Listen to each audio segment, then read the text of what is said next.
keasyikan itu tadi akan masuk ke dalam rongga-rongga qalbun kita yang di dalam. Maka yang di dalam tu yang menyebut tak ada. Muhammad mengatakan aku tak ada. Dengan Ahmad mengatakan aku hanyalah ahad. Maka yang ada hanyalah ahadun ahad. Maka disitulah bila dah ahadun ahad, dah tak ada lah kita ingat batang tubuh kita lagi dah.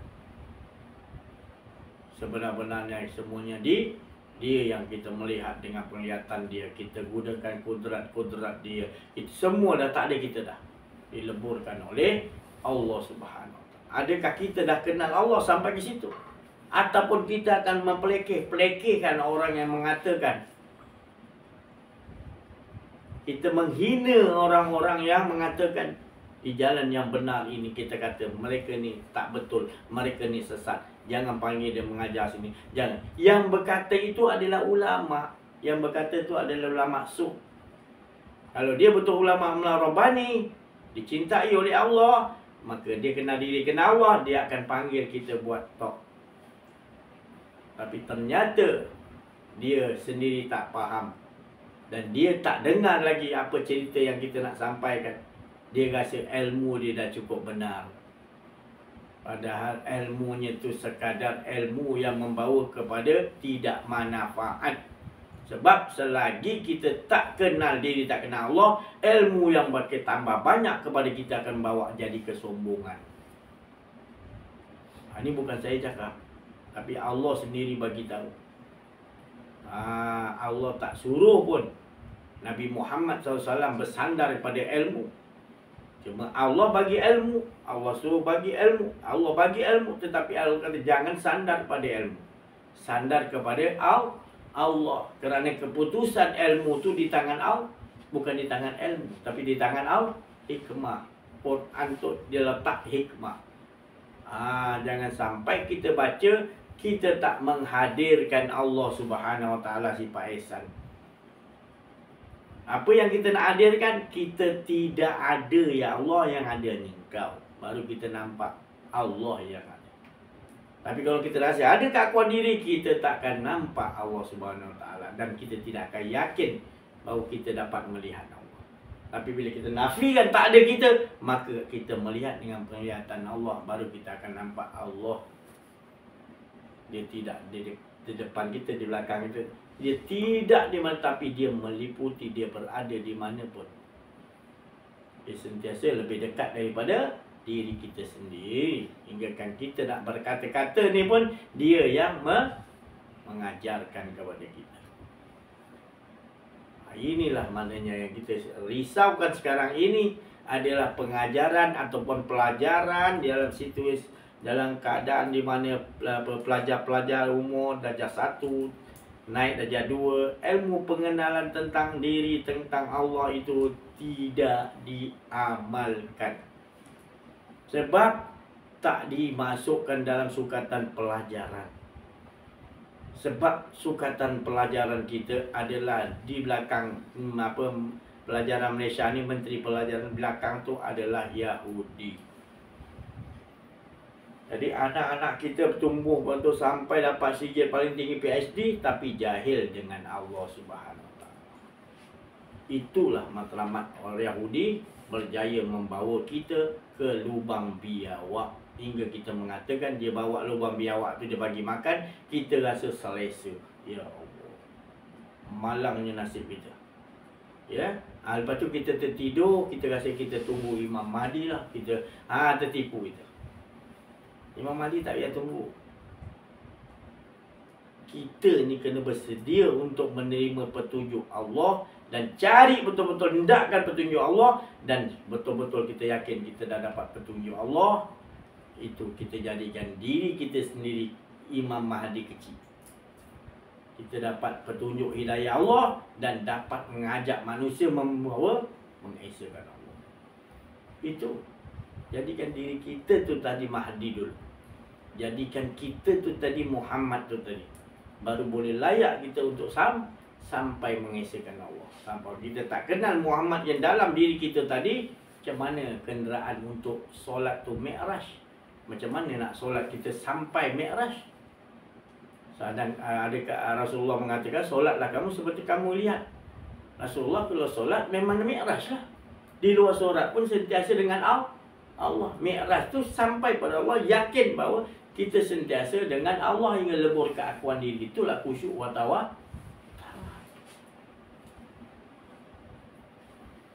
Susah kenapa nak di dalam masjid, dalam surau? Susah nak cerita ni kenapa?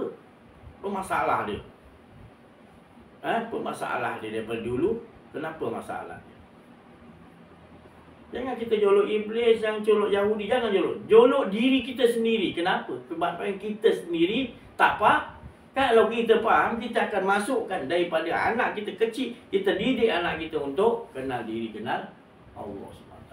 Sebab inilah yang sebenar-benar ilmu yang sejati yang di sisi Allah. Aku ingin dikenal. Kenapa kita lari tajuk?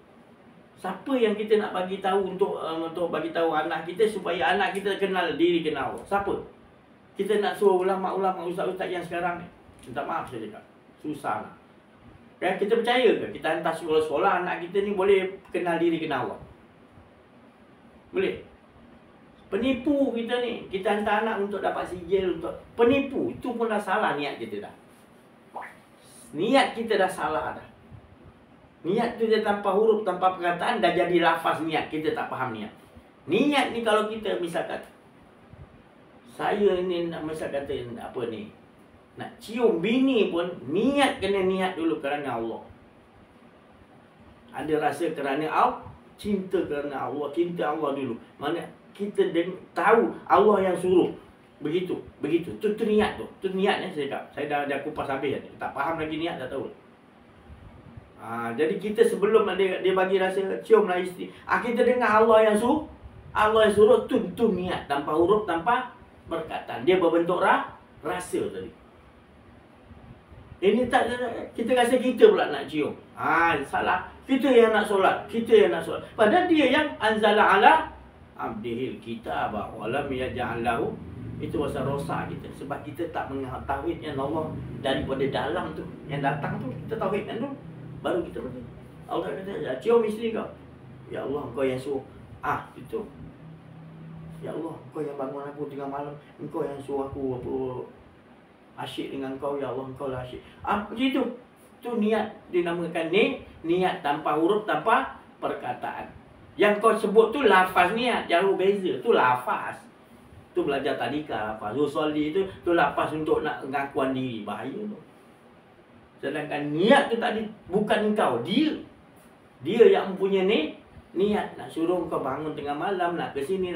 Dia berbentuk rasa, sir ataupun roh. Berbentuk roh. Tanpa huruf, tanpa bentuk perkataan. Dia datang berbentuk rasa tu. Nak makan apa? Ni kari. Dia bagi sabar. Dia susun menu-menu kita 100%. Kita pula kata membalah-balah. Bila okey kena kita, ini selera pun kena. Kita tak kata Allah yang menentukan selera kita. Kita kata selera kita ni, kita yang mohon pada Allah. Padahal selera kita, semua hidup kita disusun oleh Allah SWT. Kita tak duduk kat situ. Tu pasal kita tak rasa nikmat dia dengan Allah. Bila sebut nama Allah, kita tak bergetar. Bila sebut selain Allah yang kita suka, bergetar. Allah tu kita tak bergetar. Silapnya tadi. Allahu Akbar, tak bergetar. Kejap lagi kat orang cerita pasal mancing, bergetar hati kita. Dia syoknya. Nampak syok dah, rasa tahu pula rasa syok. Tapi bila sebut solat dah macam rasa kena paksa je. Tak dapat dia punya. Sebab tak kenal diri, tak kenal Allah. Kan salah satu-satu.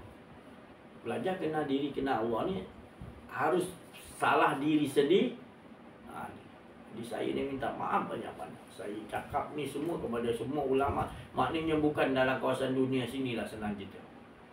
Tapi ubahlah, kesianlah masyarakat kita. Allah tu memberi kepada kita, al-ulama tu warisatul anbiya. Kamu ni adalah waris-waris daripada Nabi, berbentuk alim-alim tu. Kamu yang kena amal, faham.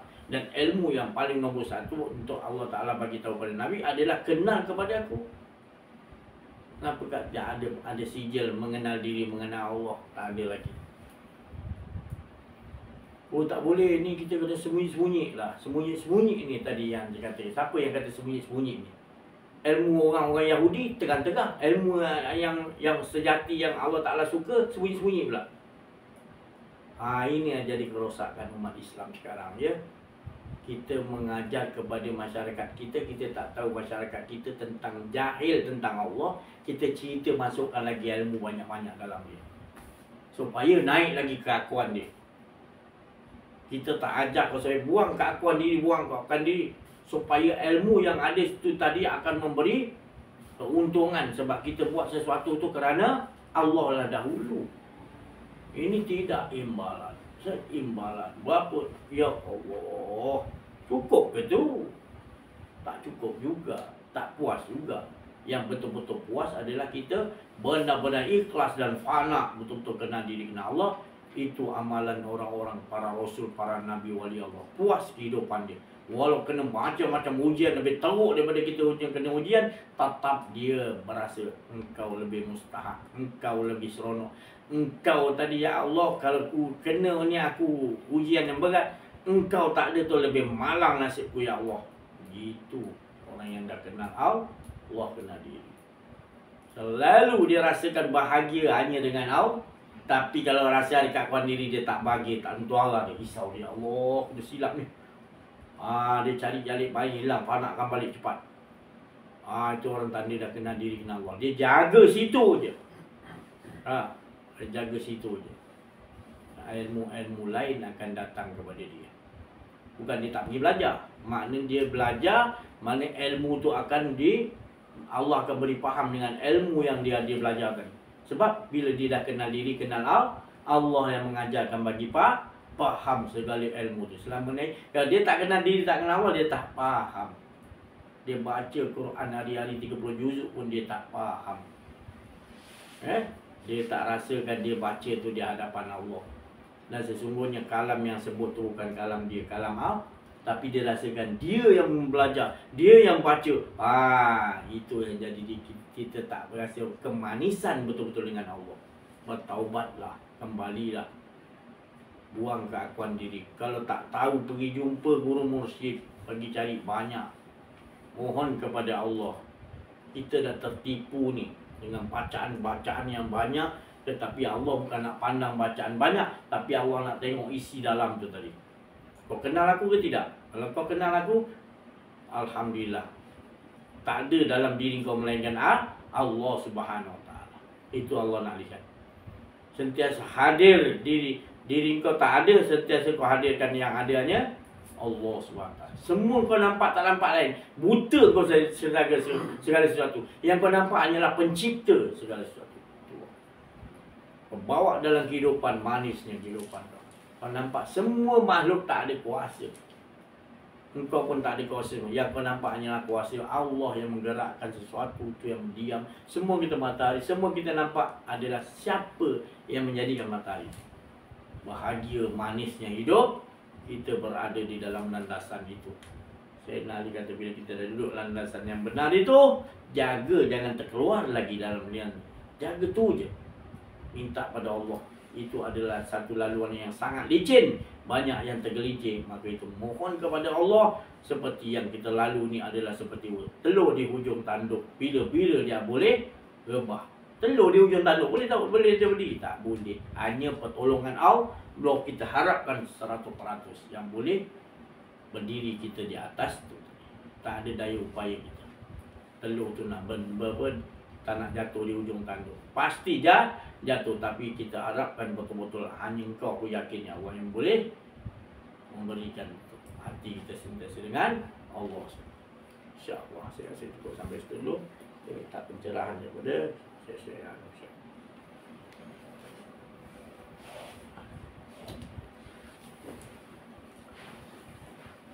Bismillahirrahmanirrahim. Alhamdulillah Rabbil Alamin. Wassalatu wassalamu ala Rasulillah ajma'in. Allahumma shalli ala sayyidina Muhammad wa ala ali sayyidina Muhammad. Assalamualaikum warahmatullahi taala wabarakatuh. Terima kasih kepada Tuan Syekh kita menyampaikan pencerahan dan ilmu mengenal diri, mengenal Allah pada malam ini. Pencerahan yang baik dan bermanfaat untuk kita renungkan dan amaliahkan dalam kehidupan, memahami apa situasi yang berlaku pada masa kini di luar sana.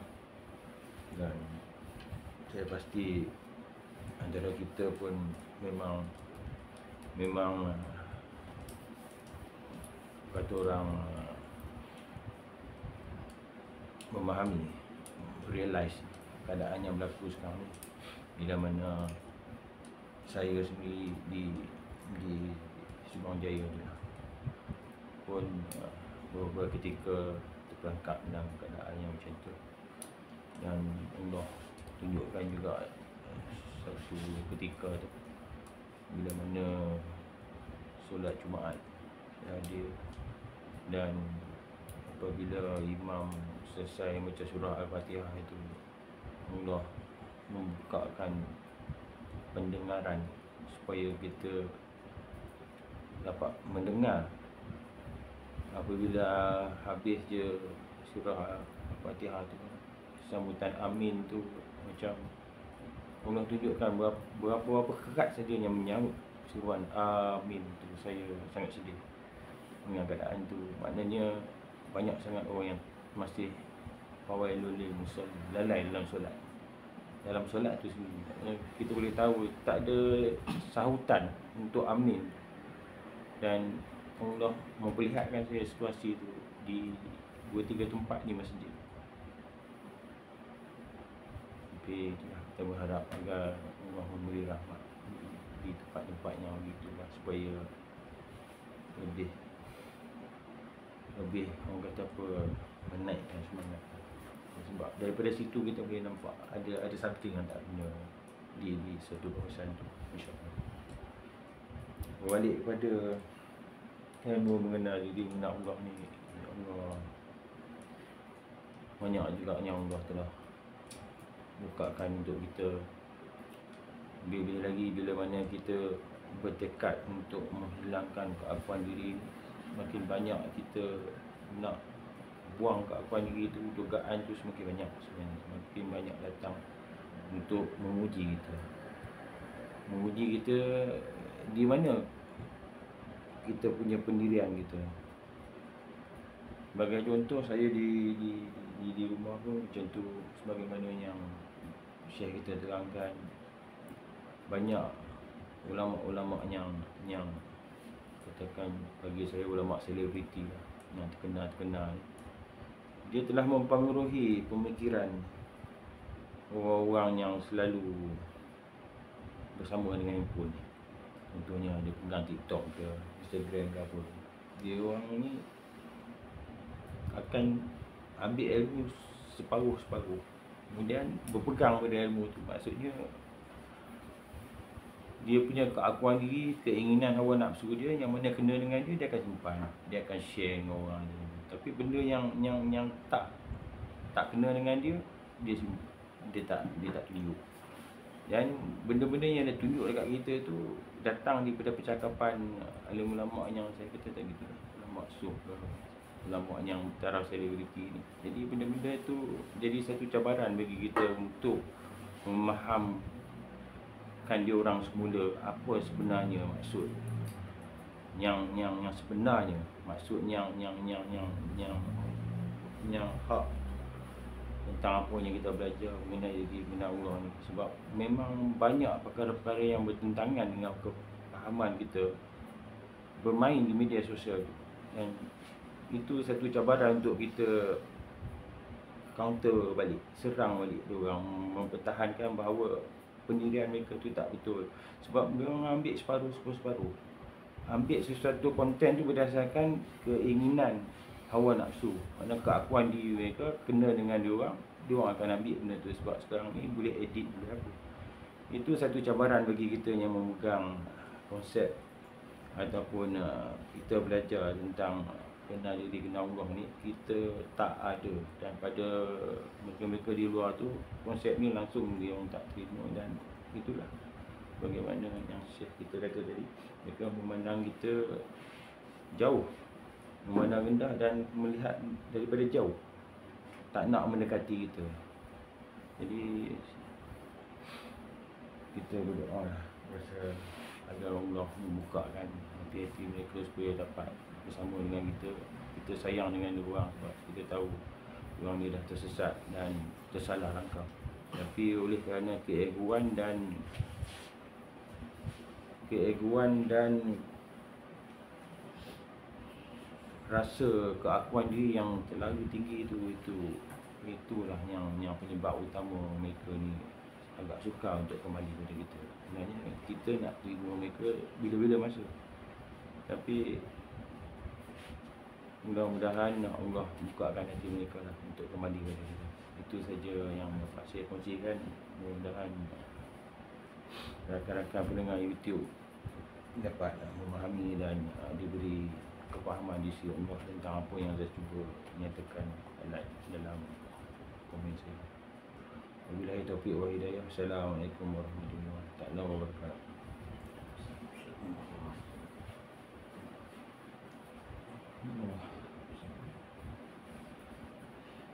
Bismillahirrahmanirrahim. Assalamualaikum warahmatullahi wabarakatuh. Salam. La haula wala quwwata illa billah al-azim.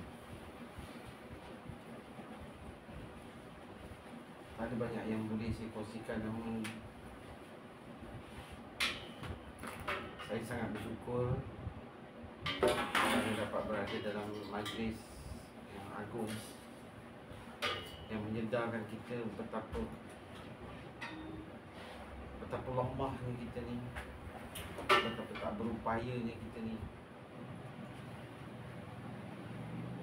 yang selama ni saya sangkakan kita lah yang senang. Tapi rupanya setelah saya mengikuti beberapa ketika ilmu kenal diri, kenal Allah ni, menyedarkan saya bahawa kita ni sangat lemah, sangat, yang kita sangka kita tu rupanya kita ni tak ada. Tak ada tu bukan kita tak wujud, kewujudan kita tu sebenarnya bukan kita. Kita cuma berangan mengatakan seolah-olah macam kita. Bila wujud, kita rasa kita wujud tu, maka di situlah ada keakuan dan akan timbul sifat-sifat yang keji. Tapi jika kita buangkan keakuan tu, maka barulah kita nampak bahawa segala-galanya semua Allah. Dan kita akan rasa selamat dan dibentengi. Jadi saya tak pandai nak mengulas panjang-panjang lebar kepada pendengar-pendengar YouTube. Saya menyeru diri saya sendiri dan juga rakan-rakan sekalian untuk terus mendengar, dan pada peringkat awal mungkin akan keliru, akan tak faham, tapi jangan kita cepat-cepat terus tinggalkan, tak, jangan. Kita dengar dulu beberapa kali, berulang kali, insya-Allah kita akan perlahan-lahan, dia akan jadi satu keasyikan dan keseronokan untuk kita terus berada dan terus nak mengamalkan ilmu kenal diri, kenal Allah. Sekian, wabillahi taufiq wal hidayah. Assalamualaikum warahmatullahi wabarakatuh. Waalaikumsalam. Alhamdulillah, syukur kita kepada Allah Subhanahu Wa Taala. Apa yang diucapkan teman-teman kita tadi, sahabat kita semua daripada Kafir Robert. Ini kalimat-kalimat kudus, kalimat-kalimat yang daripada Rabbi Tuhan, yang tak lain mereka serukan adalah kerana kasih sayang, tidak lain untuk mengajakkan kita sama-sama mengesahkan Allah. Ya, bukan ada tujuan untuk nak keakuan diri, nak ceritakan kita ni benar, orang salah tadi. Kita atas dasar kasih sayang, kita nak sama-sama kita berada dalam benteng rahmat Allah, iaitu buang keakuan diri. Itu ya kita punya matlamat seperti mana yang risalah yang Rasulullah bawa, buangkan diri, yaitu la ilaha illallah. Tak ada, yang ada hanya Allah. Itu kita sayang. Selagi tak ubah, selagi kita sebut la ilallah, kita tak faham. Kalau kita buangkan diri, baru kita sebut, baru terasa kita betul-betul terasa yang wujud hanya Allah SWT. Tapi kalau kita tak ada